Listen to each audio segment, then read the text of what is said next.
Charlie. Thank you so much for this kind introduction. Today I will present my book in progress, which sheds light on the little studied history of urban farming in Istanbul.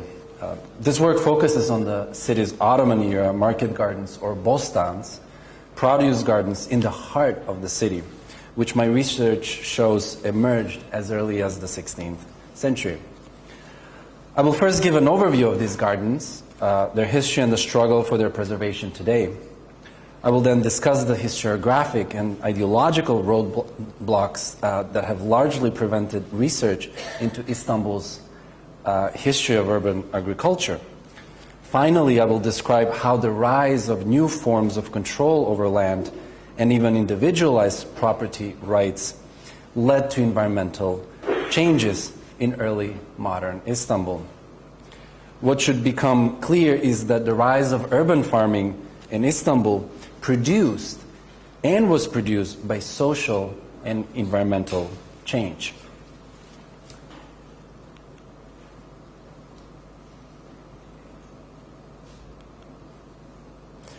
A few of Istanbul's historic bostans still exist today.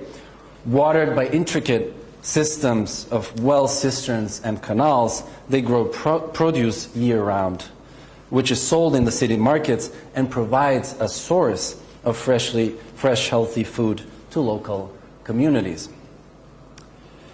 On this late 19th century map, you can see the numerous complexes of bostans that used to be a major feature of the city's landscape until most of the gardens were destroyed in the second half of the 20th century.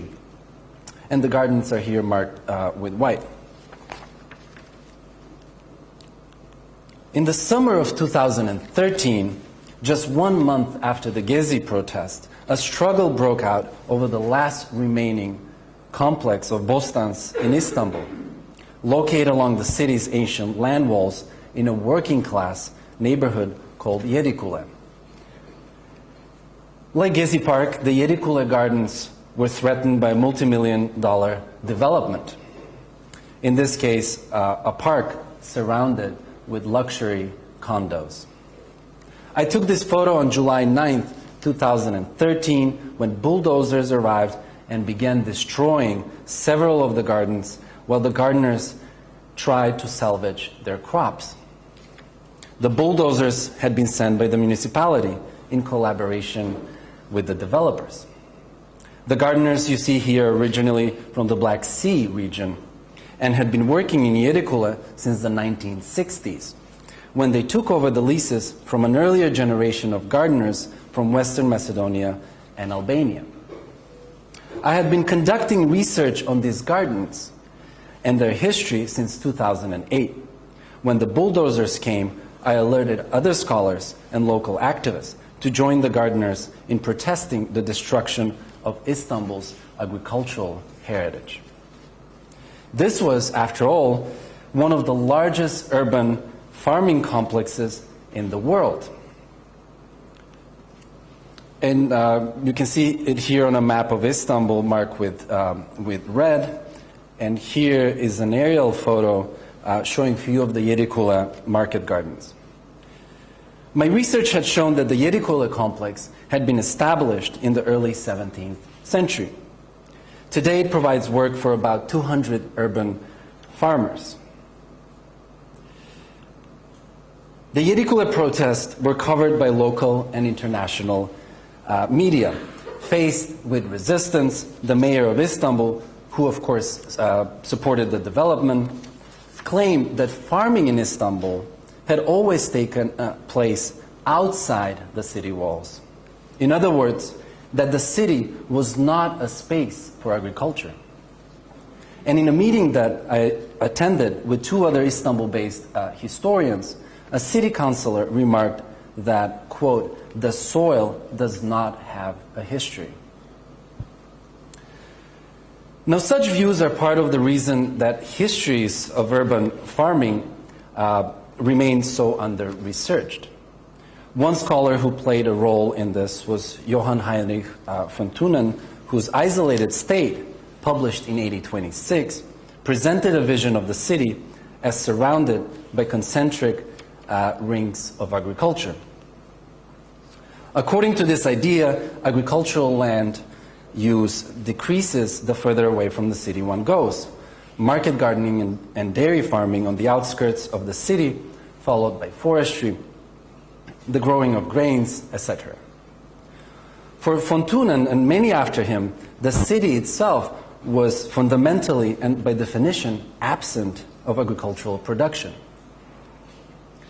The idea is that the city is an enclosed entity that almost magnetically excludes farming. Von Thunen also imagined the city itself mapped onto a flat plain, which certainly does not fit the topography of many cities, including Istanbul.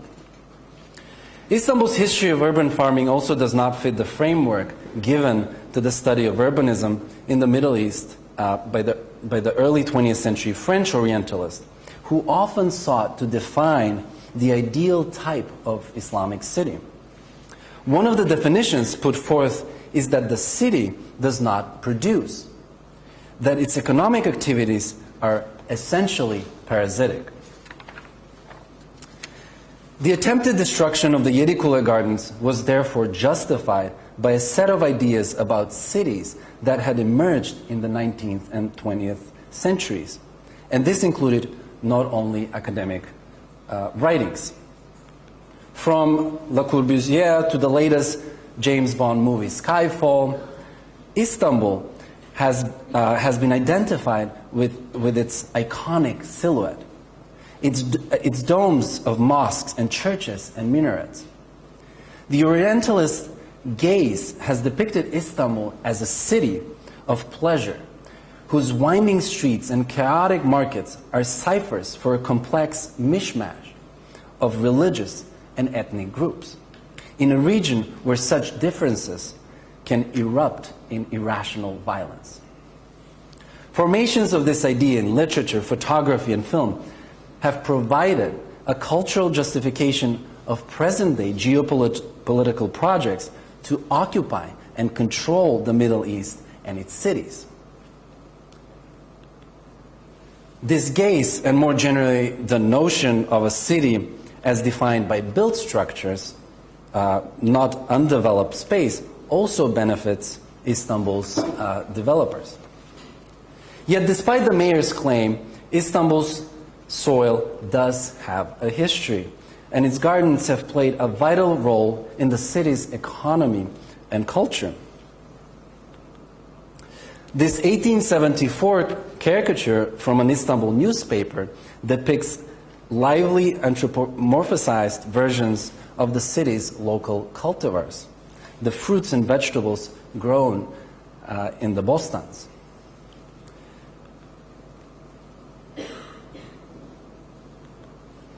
This early 20th century photograph gives a sense of the vast area once covered by the gardens in Yedikule. Yedikule lettuce, a cultivar firmly established by the 19th century and now almost impossible to find, was praised by locals for its large leaves and its juicy or oily quality. Older residents have told me that it was delicious with just a pinch of salt. A newspaper article from 1938 reports on a celebration of the anniversary of the Armenian hospital. This celebration took place in Yedikule and turned into a festival in a nearby bostan celebrating the Yedikule lettuce. In this photograph, given to me by one of the gardeners and taken in the 1950s, we see several gardeners sitting in one of the gardens and eating Yedikule lettuce. The owner of this bostan, a gardener nicknamed Crazy Toma, transformed part of it into an open-air lettuce bar serving fresh lettuce. Sounds like it could be a hipster thing today, isn't it?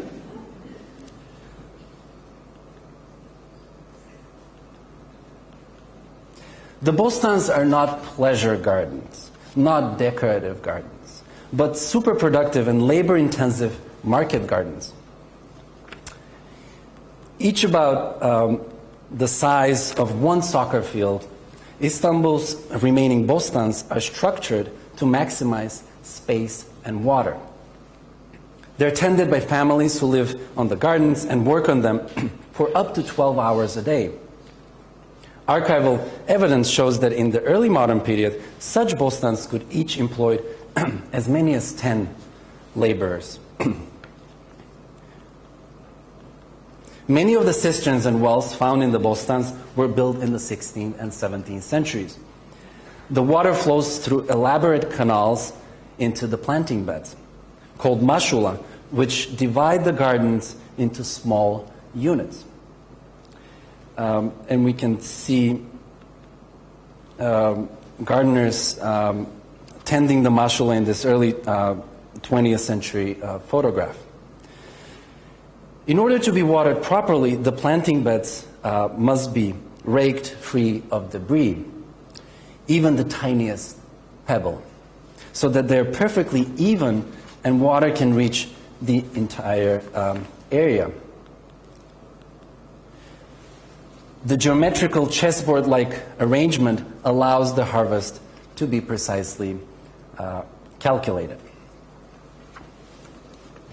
Now, the establishment of widespread market gardening in the Ottoman period required significant investment and sparked new spatial, economic, and cultural arrangements. This means that early modern Istanbul was a space of agricultural change. But how did this come to be? How did particular neighborhoods come to specialize in producing fruits and vegetables for the market?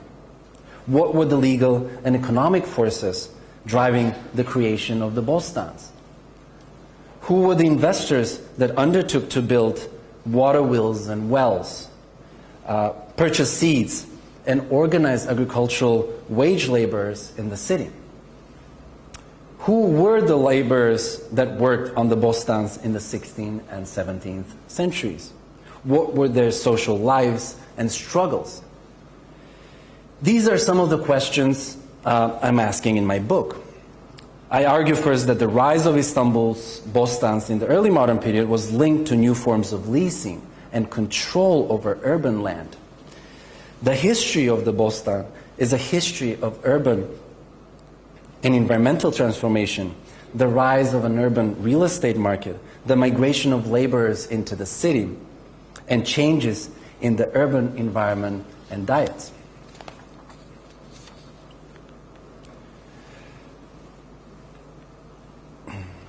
I will now briefly summarize my arguments.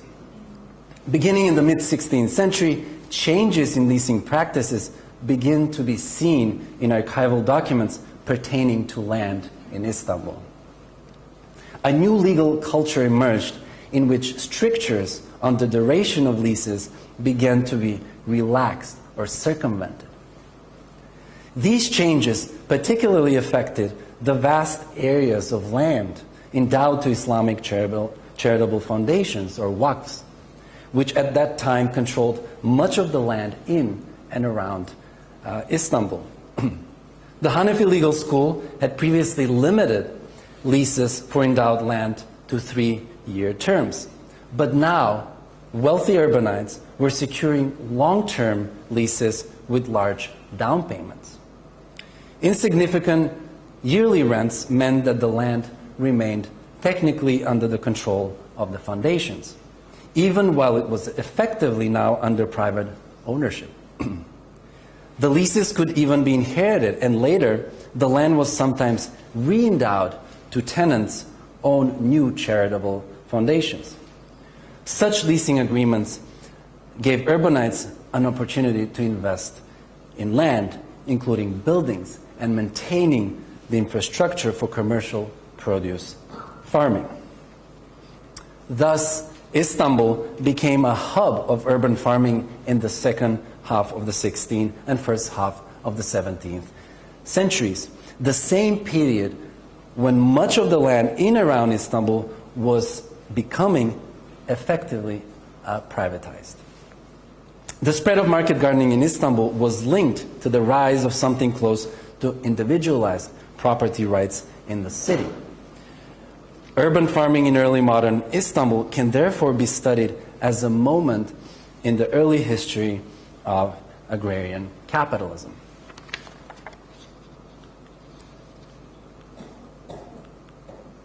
In fact, the earliest reference to urban farming in Istanbul is found in Ottoman archival records that pertain to these new long-term lease contracts for endowed land. In this 1585 order sent by the central government to the judge in Istanbul, the government confirms that the contracts for life-term leases for 18 bostans could be inherited by the tenants' children. This complex of bostans was located in the Istanbul neighborhood of Lanka, in the village of the Liko stream, which splits Istanbul's topography in half. The 1585 income record of the foundation of the Süleymaniye Mosque complex contains a list of the tenants who had the leases for gardens in Lanka. They're wealthy men and women, both Muslims and Christian, who had paid the large down payments required to secure the lifelong leases. And here we can see Lanka gardens, which were destroyed in the mid-20th century. So this would be the area. By the end of the 16th century, documents show some bostans in Istanbul being subleased to gardeners themselves. The names of such agricultural workers suggest that they were migrants from the Western Balkans. During this period, a growing number of landless peasants were migrating to Istanbul from the countrysides. And the reason for this is also something I explore in the book. Pressed by the high rents in Istanbul, former peasants engaged in a form of agriculture that could maximize yields on a small area. Istanbul's climate indeed allowed and still allows vegetables to be grown year-round. Purslane, parsley, lettuce, eggplants in the heat of the summer, beets and cabbage in the winter.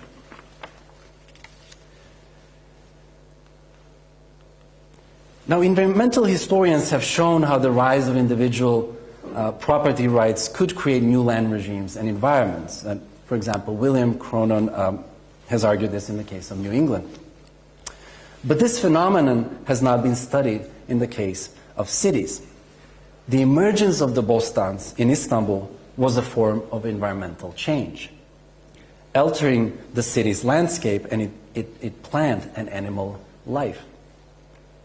In Constantinople at the end of the Byzantine rule, vineyards were the predominant form of agriculture, whereas Constantinople's grape vines required relatively little water. The high yield and year-round produce farming that emerged in Istanbul was only made possible by the large investments in irrigation infrastructure, including the construction of wide and deep wells. This change in the city's agricultural framework was noted by the French antiquarian Pierre Gilles, who resided in Istanbul in the 1540s. Describing the ancient sites of Istanbul, Gilles notes that the gardens in Lanka were now absent of any trees and were instead being used to grow vegetables. Half a century later, in 1609, the Polish-Armenian merchant Simeon marveled at the bustling and populous Istanbul, with its numerous artisans, schools, coffee houses, markets, and palaces. But he also notes Lanka, which he describes as a garden that was, quote, larger than a city. Indeed, a survey from 1734 shows that by that time, Lanka employed around 300 migrant gardeners in 50 market gardens. Meanwhile, members of the emergent Ottoman middle class increasingly saw agriculture as an urban phenomenon and a distinctive feature of Istanbul. In his History of Istanbul, published at the end of the 17th century, the Armenian Ottoman author Eremia Çelebi envisions a traveler sailing in a boat along the Marmara coast. Eremia imagines that the city's market gardens are visible from this riparian vantage point. The gardens of Small Langa, he notes, are located along the Davut Pasha Gate, and the cucumbers grown there, quote, are very large. Eremia also mentions the Bostan in Kadırga port, located at the foot of the hill on which the Mosque of Sultan Ahmed, also known as the Blue Mosque, had been constructed in 1617. Eremia notes that although some of the vegetables one can buy in Istanbul are imported, many come from such market gardens located throughout the city itself. He treats urban farming as integral part of the city, giving gardens and their produce the status of landmarks or Sehenswürdigkeit.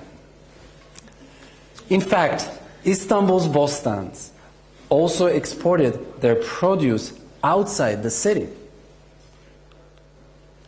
Some 80 years after the first archival mention of the market garden complex in Langa, another document dated to 1662 shows that the famous Langa cucumber was now being exported to the neighboring town of Eyüp.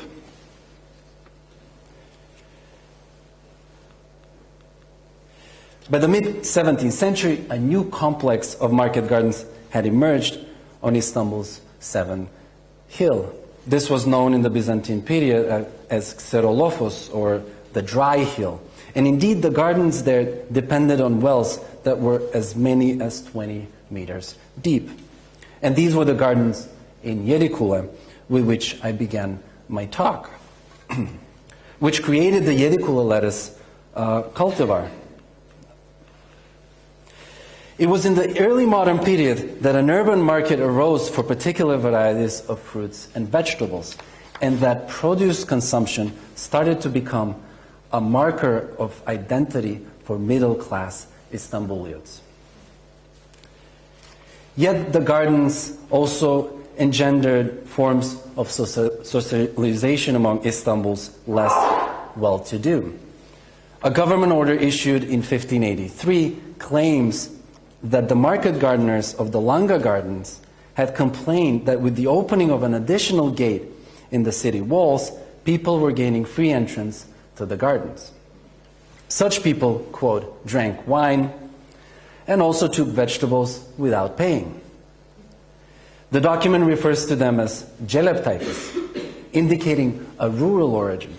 Celeb means livestock herder.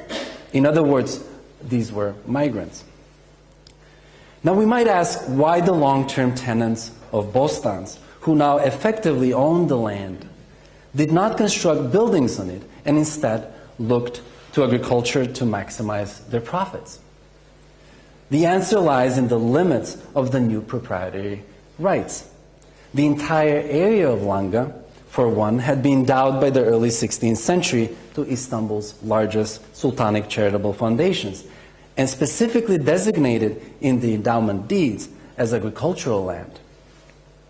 We might see this as a kind of urban planning or zoning, which prohibited development in the form of buildings.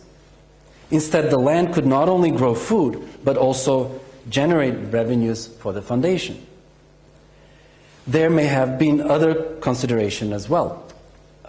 Langa was again near the Liko stream and at the wet bottom of a valley where buildings are most vulnerable in case of earthquakes. And this was a major concern. A famous terrible earthquake occurred in Istanbul in 1509, shortly before we started seeing the gardens in the Ottoman archives. Some of the Langa gardens were also located on top of the silted Byzantine harbor on the coast of the Marmara Sea. In the early modern period, this had been a main dumping area for garbage and construction materials. making any structures built on top of it particularly prone to collapse during earthquakes. But the alluvial soil in this valley was suitable for growing vegetables, and in particular cucumbers, for which Langa became famous. Bostans could also serve as a barrier and a place for refuge during the large fires that periodically ravaged the city.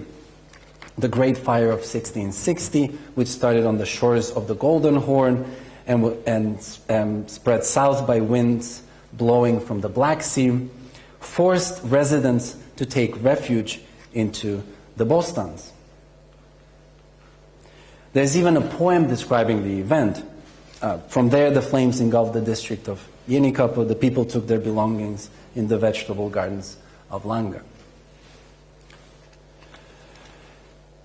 Now, we may say that a public interest arose in preserving the market gardens at the end of the 16th century, a time when the city was undergoing a massive growth and development. This runs contrary to the notion of the Oriental city as a chaotic and ad hoc affair in which middle-class citizens and urban autonomy were absent. And these are ideas we find, for instance, in Max Weber's discussion of the Islamic cities. Moreover, the case of urban farming in early modern Istanbul reveals an interplay between environmental and social change.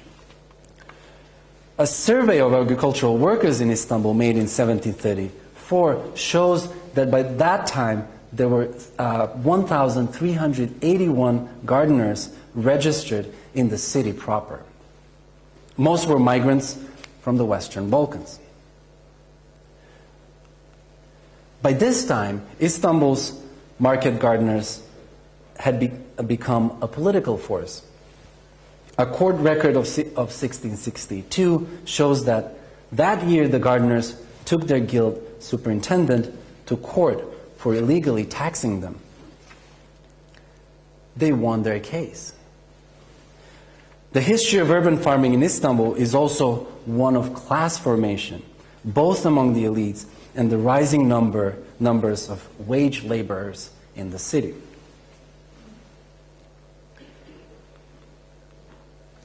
I hope with this book to contribute to a discussion about the relationship between privatization of urban land and environmental change, a discussion that I think is very relevant today.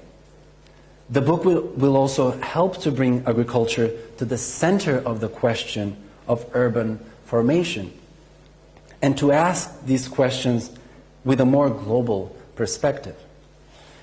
Indeed, the transformation of leasing practices in early modern Istanbul was part of a global phenomenon. Likewise, agrarian capitalism, as it emerged in England, relied on the rhetoric of improvement and investment in land to justify enclosures. Thank you very much.